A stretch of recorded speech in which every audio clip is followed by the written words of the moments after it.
Hello everyone, welcome back to my channel. অনেকদিন পর চলে এসেছি আবার নতুন একটি রেসিপি নিয়ে, যা হলো চকলেট প্যানকেক। প্যানকেক পছন্দ করে না এমন মানুষ আই থিঙ্ক খুবই কম আছে। আর বাচ্চারা তো স্পেশালি এই নাস্তাটা অনেক বেশি পছন্দ করে থাকে।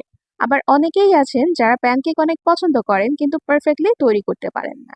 তাদের জন্যই কিন্তু আমার আজকের এই রেসিপিটি। আজকের এই রেসিপিতে আমি যতগুলো ইনগ্রেডিয়েন্ট যেই রেশিওতে ইউজ করেছি, আপনি যদি সেটা পারফেক্টলি ফলো করতে পারেন তবে আমি গ্যারান্টি দিয়ে বলতে পারছি আপনিও perfect soft and velvety pancake বাসায় তৈরি করে ফেলতে পারবেন।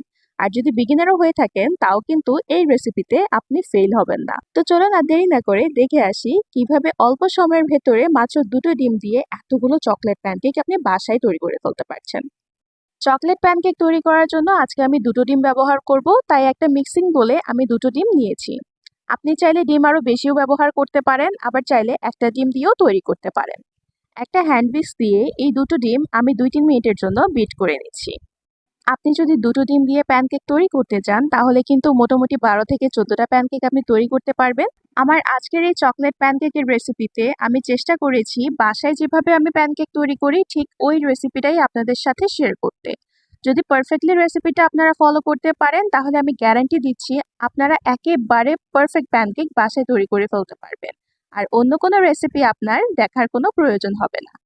ডিমটা কিন্তু ফেটানো হয়ে গেছে। এখন আমরা আরো কিছু ইনগ্রেডিয়েন্ট এখানে অ্যাড করব। প্রথমেই লাগছে চিনি। আমি এখানে 1/3 কাপ প্লাস 2 টেবিল স্পুনের মতো চিনি এখানে অ্যাড করেছি। আপনি চাইলে চিনি বাড়িয়ে কমিয়ে দিতে পারেন, তবে আমার মনে হয় এই মেজারমেন্টটা একেবারে পারফেক্ট।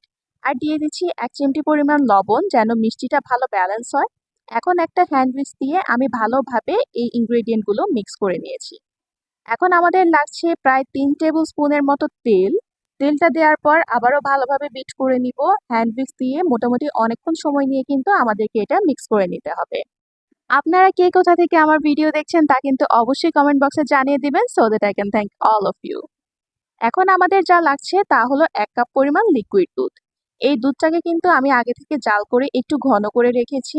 ঘন দুধটাই এখানে ইউজ করা ট্রাই করবেন, তাহলে কিন্তু প্যানকেকটা অনেক টেস্টি হবে। সবগুলো উপকরণ খুব ভালোভাবে মিক্স হওয়ার পর আমরা এখানে কয়েকটা শুকনো উপকরণ অ্যাড করব।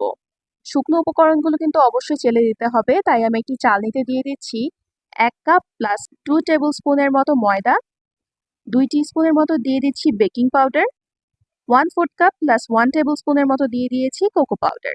এই সবগুলো ইনগ্রেডিয়েন্ট চালনিতে খুব ভালোভাবে চেলে নিয়েছি। আর এখন আমি একটা হ্যান্ড উইস্কের সাহায্যে এগুলো খুব ভালো করে মিক্স করে নিব। প্যানকেকের ব্যাটারটা কিন্তু খুব বেশি থিক হবে না, আবার খুব বেশি রানিও হবে না। এই টাইপের একটা কনসিস্টেন্সিতে কিন্তু আপনার প্যানকেকের ব্যাটারটা তৈরি করতে হবে। যদি প্যানকেকের ব্যাটার তৈরি করতে গিয়ে আপনার কাছে মনে হয় যে প্যানকেকের ব্যাটার খুব বেশি রানি হয়ে গেছে, তখন চাইলে আপনি অল্প করে ময়দা অ্যাড করতে পারেন। আবার যদি প্যানকেকের ব্যাটার খুব বেশি থিক হয়ে যায় তাহলে সেই ক্ষেত্রে আপনি একটু লিকুইড দুধ ব্যবহার করতে পারেন। আমাদের প্যানকেকের ব্যাটার কিন্তু একেবারেই রেডি। আমি এক্সট্রা করে এখানে 2 টেবিল স্পুনের মতো পাউডার মিল্ক দিয়েছি। চাইলে আপনারা স্কিপ করতে পারেন, এইটা টোটালি অপশনাল। তবে পাউডার মিল্ক ইউজ করলে কিন্তু এর টেস্টটা খুবই ভালো আসবে। এখন আমি একটা স্পুনের সাহায্যে আপনাদেরকে দেখিয়ে দিচ্ছি প্যানকেকের ব্যাটারটা কেমন হতে হবে। এই কনসিস্টেন্সিতে আসলেই বুঝবেন আপনার প্যানকেকের ব্যাটার পারফেক্টলি রেডি। প্যানকেকের ব্যাটার কিন্তু পারফেক্টলি রেডি হয়ে গেছে। এখন প্যানকেকটা চুলায় তৈরি করার পালা। প্রথমে আমি চুলায় একটি প্যান বসিয়েছি, আর এই প্যানটা কিন্তু খুব বেশি গরম করে নেওয়া যাবে না। প্যানের মধ্যে আমি আগে থেকে হালকা একটু অয়েল ব্রাশ করে নিয়েছিলাম আর টিস্যু দিয়ে সেটা মুছেও ফেলেছিলাম। আর এই মোমেন্টে আমি দিয়ে দিচ্ছি প্যানকেকের ব্যাটারটা। চেষ্টা করবেন এই টাইপের রাউন্ড একটা চামচ দিয়ে প্যানকেকের ব্যাটারটা দেওয়ার জন্য, এতে করে প্যানকেকের ব্যাটারটা একদম রাউন্ড হয়ে বসবে আর সবগুলো প্যানকেকের সাইজও একই রকম হবে।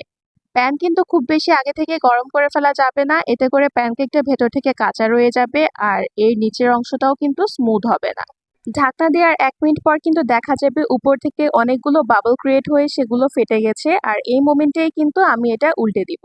মোটামুটি 10 থেকে 20 সেকেন্ড রাখার পরেই কিন্তু নিচের অংশটাও কুক হয়ে যাবে। এইভাবে করে কিন্তু আমি বাকি প্যানকেকগুলো তৈরি করে নিব। আর প্রথমে আমি যে অয়েলটা ব্রাশ করেছিলাম সেইটার পরে কিন্তু এখন আর অয়েল ব্রাশ করার কোনো প্রয়োজন নেই। এখন প্যানকেকগুলো কিন্তু অটোমেটিক্যালি উঠে চলে আসবে, স্টিক হওয়ার কোনো পসিবিলিটি নেই। ঠিক এইভাবেই কিন্তু আমি সবগুলো প্যানকেক তৈরি করে নিয়েছি। এই রাউন্ড চামচটা দিয়ে ইকুয়াল পরিমাণ ব্যাটার আমি প্যানে দিয়ে ঢাকনা দিলাম 1 মিনিটের জন্য। আর উপর থেকে যখন বাবলগুলো ক্রিয়েট হয়ে ফেটে যাবে তখনই কিন্তু আমি এটা একটা স্প্যাচুলা দিয়ে উল্টে দেব। নিচের অংশটা 10 থেকে 20 সেকেন্ড কুক হওয়ার পর সেটা তুলে নিব।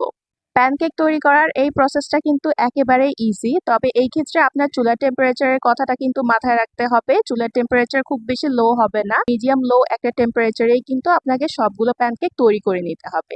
আদারওয়াইজ প্যানকেক ভেতর থেকে কাঁচা থাকবে আর এর নিচের অংশটা পুড়ে যাবে। প্যানকেক তৈরি করার ক্ষেত্রে শুধুমাত্র টেম্পারেচারটাই মোস্ট ইম্পর্ট্যান্ট, এই দিকে খেয়াল রাখলে আপনার প্যানকেকগুলো কিন্তু পারফেক্টলি তৈরি হয়ে যাবে। আমার কিন্তু সবগুলো প্যানকেক তৈরি করা হয়ে গেছে, আর ব্যাটার রেডি করা থেকে প্যানে কুক করা পর্যন্ত এই পুরো প্রসেসে আমার সময় লেগেছে 30 থেকে 35 মিনিট। দেখতেই পাচ্ছেন আমার সবগুলো প্যানকেক কতটা সুন্দর হয়েছে, একেবারে সফট অ্যান্ড পারফেক্ট। একটা প্যানকেক আমি এখান থেকে নিয়ে আপনাদেরকে দেখিয়ে দিচ্ছি, ভেতরটা দেখলেই কিন্তু বুঝতে পারবেন আমার প্যানকেকগুলো কতটা সফট হয়েছে এবং পারফেক্টলি কুক হয়েছে। আমার কিন্তু এখানে প্রায় 12 থেকে 14টা প্যানকেক তৈরি হয়েছিল, তবে ডেকোরেশনের জন্য আমি এখানে অল্প কয়েকটা প্যানকেকই নিয়েছি। আপনি চাইলে ডেকোরেট করতে পারেন চকলেট সিরাপ অথবা চকলেট সস দিয়ে। আমি এখানে চকলেট সস এবং উপর থেকে কয়েকটা চকলেট চিপস দিয়ে এটাকে ডেকোরেট করেছি। তবে আমার বানানো এই চকলেট প্যানকেকের টেস্ট এতটাই ভালো যে এইটা কোনো প্রকার সস অথবা সিরাপ ছাড়াই কিন্তু অনেক বেশি মজা লাগে। আমি গ্যারান্টি দিয়ে বলতে পারছি এই চকলেট প্যানকেকটা যদি আপনি বাসায় তৈরি করেন তাহলে কিন্তু বাচ্চা থেকে বড় সবাই অনেক বেশি পছন্দ করবে এবং সবাই আপনার রান্নার প্রশংসা করতে বাধ্য হবে।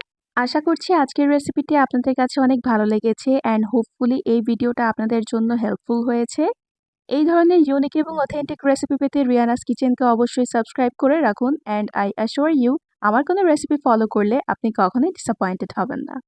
রেসিপিটি কেমন লেগেছে সেটা অবশ্যই কমেন্ট বক্সে জানিয়ে দিবেন, আর যদি ভালো লেগে থাকে তাহলে লাইক বাটনটি প্রেস করবেন। আর আমার ভিডিওগুলো যদি আপনার কাছে ইউজফুল মনে হয় তাহলে আপনার ফ্রেন্ডস এন্ড ফ্যামিলির সাথে শেয়ার করবেন and don't forget to subscribe to my channel.